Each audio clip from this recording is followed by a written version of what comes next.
इस कहानी के पिछले पार्ट में आपने देखा कि सिर्फ एक ही शख्स बच गया था जो ज़ॉम्बी उसे मारने के लिए पीछा कर रहे थे, जिसका नाम मार्टिन था। वो अपनी जान बचाकर भागते हुए आकर अपने कार में बैठ गया था और जैसे ही वो कार को स्टार्ट करने के लिए चाबी लगाता है तो उसकी जेब से एक गोल्ड की कॉइन नीचे गिर जाती है। ठीक उसी वक्त पर हरजोग भी वहां पर आ गया था, जो गाड़ी के बाहर खड़ा था उसे देख रहा था। और अब यहाँ से हरजोग कार का शीशा तोड़कर मार्टिन को पकड़ लेता है। तभी हम देखते हैं और भी बहुत सारे ज़ॉम्बी वहां पहुंच जाते हैं और गाड़ी में घुसने की कोशिश करने लगते हैं। मार्टिन अपनी जान बचाने के लिए वो तेजी से अपनी गाड़ी को वहां से भगाने लगता है, जिसकी वजह से सारे ज़ॉम्बीज़ नीचे गिर जाते हैं सिवाय हरजोग के। हरजोग उसकी गाड़ी से लटका रहता है कि तभी वो देखता है कि सामने से एक ट्रक तेजी से आ रहा है। यह देखते हुए मार्टिन हरजोग को उस ट्रक के करीब ले जाकर उसके हवाले कर देता है, जिसकी वजह से ट्रक हरजोग को उड़ा कर ले जाता है। इस हादसे में हरजोग का हाथ कटकर उसके कार में ही गिर जाता है। ट्रक ड्राइवर यह सब कुछ देख रहा होता है। वो हालात को जानने के लिए ट्रक से नीचे उतरकर हरजोग के पास जाता है कि तभी हम देखते हैं कि हरजोग उसके साथ कुछ अजीब ही कर देता है। वो अपने 3 फिंगर की मदद से उस ट्रक ड्राइवर की जान ही ले लेता है। जान लेने के बाद हरजोग अपने सोल्जर्स के पास आकर उन्हें हुक्म देने लगता है कि सभी लोग आबादी की तरफ चले जाओ। दूसरी तरफ हम मार्टिन को देखते हैं जो अपनी गाड़ी को काफी तेजी से भगा रहा था और इसी दौरान उसे नींद भी आने लग जाती है, जिसकी वजह से गाड़ी की बैलेंस खराब होने की वजह से क्रैश हो जाती है और इसी हादसे में वो बेहोश हो जाता है। और जब मार्टिन होश में आता है तो वो देखता है कि अब वो हॉस्पिटल में है कि तभी वहीं पर कुछ पुलिस वाले मार्टिन के पास अपनी इन्वेस्टिगेशन के लिए आते हैं और उससे पूछताछ करना शुरू कर देते हैं। मार्टिन के साथ जो बीते हुए दिनों में घटना घटा था वह सब कुछ पुलिस वाले को बताता है, लेकिन पुलिस उसकी एक भी बातों पर विश्वास नहीं कर रहे थे और पुलिस उसे गिरफ्तार भी कर लेती है। वो इसलिए कि जितनी भी पुलिस को लाशें मिली हैं उन्हें लगता है कि उन सभी की मर्डर मार्टिन ने ही की है और सारा का सारा इल्जाम मार्टिन पर आ जाता है। इसके बाद जो डॉक्टर उसका ट्रीटमेंट किया था वो उसके पास आता है और कहने लगता है कि मैं तुम्हें एक गुड न्यूज सुनाता हूँ। वो कहता है कि तुम्हारा एक हाथ कट चुका था, लेकिन खुशकिस्मती ये है कि वो हाथ हमें तुम्हारी गाड़ी में ही मिल गई थी, जिसको हमने तुम्हारे बाजुओं के साथ जोड़ दिया है। यह सुनते ही मार्टिन अपने हाथ की तरफ देखता है। तब उसे पता चलता है कि वो तो उसका हाथ ही नहीं बल्कि हरजोग का हाथ है। यह देखकर वो डॉक्टर्स को बताता है कि ये उसका हाथ नहीं है। अभी यह कह ही रहा था कि तभी उसका हाथ उसके कंट्रोल से बाहर हो जाता है और साथ ही वो उन डॉक्टर्स पर हमला कर देता है और उन्हें जख्मी कर देता है। इसके बाद वो बड़ी मुश्किल से मार्टिन को पकड़ते हैं और उसे बेहोश कर देते हैं। यहाँ पर हमें पता चलता है कि हरजोग और उसकी टीम पॉपुलेशन में दाखिल हो चुके थे। वो एक घर के अंदर जाकर वहाँ के रहने वाले को मार देते हैं। अब क्योंकि हरजोग का हाथ कटा होता है इसीलिए वो अपने नाजी डॉक्टर की मदद से अपने हाथ का ऑपरेट करवाकर उसे जुड़वा लेता है और वो हाथ मार्टिन का था। जब मार्टिन ने ज़ॉम्बी बनने की डर से अपने हाथ को ही काट दिया था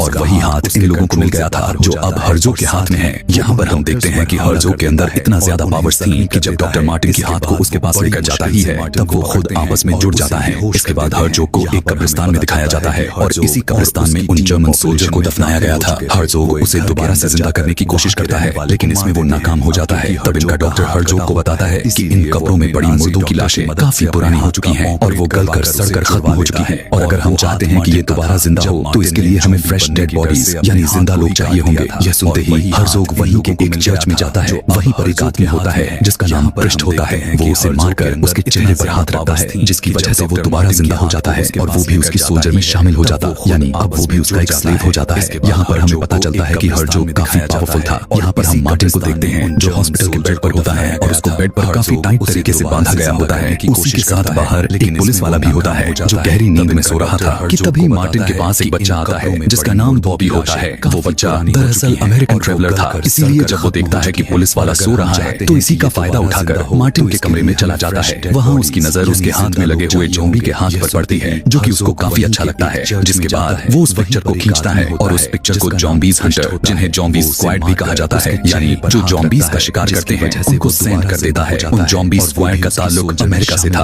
और उनका प्रोफेशन ही ज़ॉम्बीज का शिकार करना ही था। यह देखते हुए मार्टिन उस बच्चे को किसी किस्म का लालच देने लगता है क्योंकि अब वो बंधा था, इसीलिए वो बच्चा उसे खोलकर आजाद कर देता है। वो बाहर आकर देखता है कि वहाँ पर पुलिस वाला है, इसीलिए वो भाग नहीं सकता था कि तभी उसके हाथ में लगे हरजोग का हाथ एक अजीब काम करता है। उस बच्चे यानी बॉबी को उठाकर विंडो से बाहर फेंक देता है। यह देखते हुए मार्टिन उसके पास जाकर देखने लगता है कि बच्चा बेहोश हो चुका है, इसीलिए वो उसे होश में लाने के लिए उसकी चेस्ट पर प्रेस करता है लेकिन इतना ज्यादा दबा देता है कि वो बच्चा वहीं पर मर जाता है क्योंकि उसकी चेस्ट की सभी हड्डियां टूट जाती हैं और यह सब कुछ उस हाथ की वजह वजह से हुआ था। यह सब पुलिस वाला उस खिड़की से देख रहा था और अब उसका शक यकीन में पूरी तरह से बदल जाता है कि मार्टिन ने बॉबी को मार दिया है। मार्टिन वहां से भागने लगता है और पुलिस वाला उसका पीछा करता है। तभी वहां पर एक बार फिर से उसके हाथ ने एक और उल्टा काम कर दिया था। वो ये होता है कि वहां पर बहुत सारी गाड़ियां खड़ी हुई थी। मार्टिन एक मर्सिडीज के पास जाकर उसकी लोगो को उतार लेता है और उस पुलिस वाले की तरफ फेंकता है और वो लोगो पुलिस वाले के सिर पे जाकर लग जाता है, जिसकी वजह से वो काफी बुरी तरह से जख्मी हो जाता है। इसके बाद हम देखते हैं कि वो हाथ खुद गाड़ी का शीशा तोड़ता है और गियर लगाता है और गाड़ी को स्टार्ट करके वहां से भाग जाता है। उसी गाड़ी में बॉबी का फोन था जिस पर जॉम्बीज के स्क्वाड कॉल करते हैं। मार्टिन उनसे बात करता है और वो जॉम्बीज की सारी कहानी उनको बता देता है। इसकी जवाब में वो सभी लोग कहते हैं कि हम उसकी मदद करने नॉर्वे से आ रहे हैं। तब तक तुम इस बात का पता लगाओ कि उन जॉम्बीज का मकसद क्या है, इन सब बर्बादी के पीछे वो क्या चाहते हैं। यहाँ पर हम ये जान पाते हैं कि उन जॉम्बीज हंटर का लीडर डैनियल होता है और इसी के साथ उसके 2 असिस्टेंट्स होती हैं जिनका नाम मोनिका और ब्लैक होता है और वो दोनों नर्स थी। इन दोनों को देखने के बाद एक बात तो एकदम से तय थी कि अब मार्टिन का बचना काफी मुश्किल था। जिसके बाद अब ये लोग नॉर्वे पहुंच जाते हैं। यहाँ पर आते ही मार्टिन का लोकेशन का पता भी चल जाता है। लोकेशन मिलते ही वे सभी वहाँ पर जाने का डिसाइड करते हैं, लेकिन उससे पहले वो लोग कुछ हथियार खरीदते हैं ताकि उससे लड़ा जा सके और उस हथियार से उन जॉम्बीज को मारने में काम आ सके। इसके बाद आगे हम देखते हैं कि मार्टिन एक वर्ल्ड वॉर 2 के म्यूजियम में जाता है। वहीं पर एक आदमी था जो कि उस जगह की क्लर्क होता है और मार्टिन उस क्लर्क से हर्जोग के बारे में पूछता है। मार्टिन काफी समय तक उससे पूछता है, लेकिन क्लर्क उसे कोई भी जवाब नहीं देता और जब वो नहीं मानता तब वो अपने हाथ की मदद लेता है और जैसे ही वो उसे मारने जाता है तब क्लर्क उसे हर्जोग के बारे में बताने के लिए राजी हो जाता है। वो सबसे पहले हर्जोग की हिस्ट्री सुनाता है। हिस्ट्री सुनने के बाद मार्टिन को पता चलता है कि हिटलर उन जॉम्बीज का सरदार था।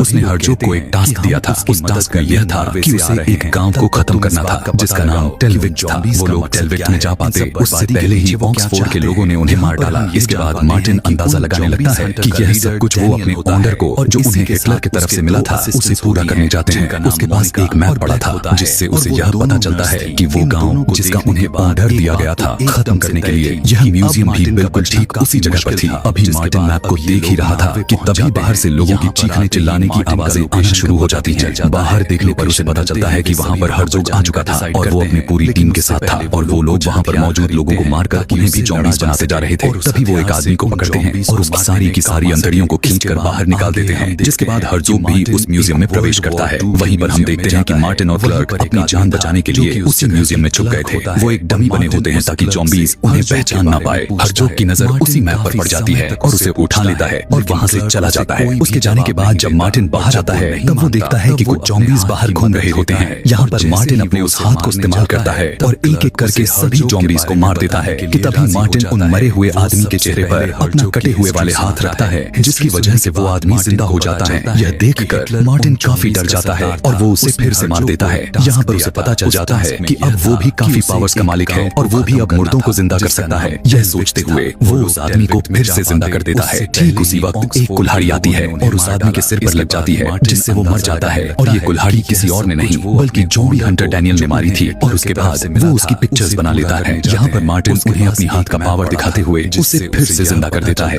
यह देखकर डैनियल उससे कहता है कि तुम अपनी एक आर्मी बनाओ और साथ ही वो उसे यह भी बताता है कि कुछ रशियन सोल्जर्स को हर्जोग ने मरवा दिया था जिनकी लाशें बर्फीले इलाकों में दफन है। डैनियल मार्टिन से कहता है कि उन्हें फिर से जिंदा कर दो जिसकी वजह से उनकी एक आर्मी बन जाएगी और फिर हम भी हर्जोग से बदला ले सकेंगे। यह सुनते हुए मार्टिन इसके लिए राजी हो जाता है। इसके बाद वे सभी के सभी मार्टिन को लेकर उन डेड बॉडीज को जिंदा करने के लिए जाने लगते हैं और साथ में मोनिका ब्लैक और क्लर्क को हर्जोग के लिए छोड़ देते हैं ताकि वो तीनों उसका पहरा दें और वो लोग हर्जोग का टाइम खराब करने में लगे रहें ताकि उन्हें डेड बॉडीज को जिंदा करने में काफी टाइम मिल सके। दूसरी सीन में हम देखते हैं कि हर्जोग एक टैंक को लेकर आगे की तरफ बढ़ रहा था और लोगों को काफी बुरी तरह से कुचलता जा रहा था और अपने साथ शामिल कर रहे थे। मोनिका को एक आइडिया आता है। वो कहती है कि हम दोनों में से किसी को कोई एक उन जॉम्बीज में से एक को यहाँ पर लेकर आएगा जिसके पीछे बाकी सारे जॉम्बीज भी आ जाएंगे, जिसके बाद सभी जॉम्बीज को बम से उड़ा देंगे और हमें यहाँ पर किसी ऐसे इंसान को लाना होगा जो वो इस जगह के बारे में काफी अच्छे से जानता हो। हम दोनों यहाँ पर नए हैं इसीलिए हमें यह करना काफी मुश्किल होगा। इसीलिए दोनों क्लर्क को ऐसा करने के लिए कहती हैं, जिसके बाद क्लर्क उन सभी जॉम्बीज को अपने पीछे लेकर आता है। लेकिन यह देखते हुए हर्जोग अपने सोल्जर्स को उसके पीछे जाने से मना कर रहा था, पर क्लर्क उन्हें किसी न किसी तरह लेकर आ जाता है। जिसके बाद मोनिका और ब्लैक अपने प्लान के मुताबिक उन सारी जॉम्बीज को बॉम्ब से उड़ा देती हैं। यह करते हुए वो तीनों काफी खुश हो जाते हैं क्योंकि उनका प्लान सक्सेसफुल हो गया था। लेकिन हम देखते हैं कि हर्जोग अब काफी गुस्से में आ जाता है। वो अपने टैंक को उन तीनों की तरफ कर देता है और फायर करना शुरू कर देता है। अब उसे लगता है कि वो तीनों मर चुके हैं, इसीलिए वो आगे की तरफ चल पड़ता है। रात में हम देखते हैं डैनियल की गाड़ी काफी किसी गड्ढे में फंस जाता है और उन्हें अपने कार को उस गड्ढे से बाहर निकालना था, यानी अपने गाड़ी के टायर के नीचे कुछ रखना होगा ताकि उनके गाड़ी को गड्ढे से बाहर निकाला जा सके। कुछ न मिलने पर वो डिसाइड करते हैं कि उसी ज़ॉम्बी को रखा जाए जिसे मारकर जिंदा किया गया था, और वो ऐसा ही करते हैं, जिसके बाद दोनों उस ज़ॉम्बी के सहारे अपनी गाड़ी को गड्ढे से बाहर निकाल लेते हैं और